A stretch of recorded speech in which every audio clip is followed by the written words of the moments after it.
બુલેટિનમાં આપનું સ્વાગત છે। અમીરગઢ પોલીસની સુંદર કામગીરી જોવા મળી।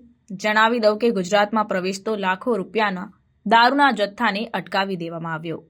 અમીરગઢ પોલીસની કાર્યવાહી, જ્યારે માવલ પોલીસની કાર્યવાહી પર અનેક સળગતા સવાલ ઉભા થયા છે।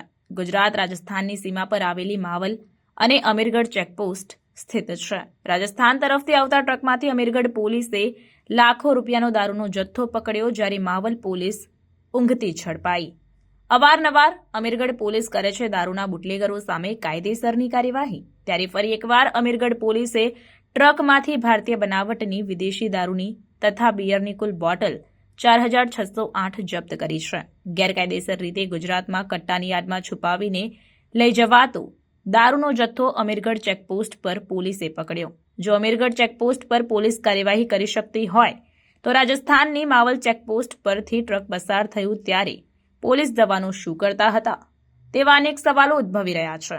અમીરગઢ પોલીસની કામગીરી, જ્યારે રાજસ્થાન પોલીસના માવલ ચેકપોસ્ટ પરના કર્મચારીઓ શંકા કુશંકાના ઘેરામાં આવ્યા છે।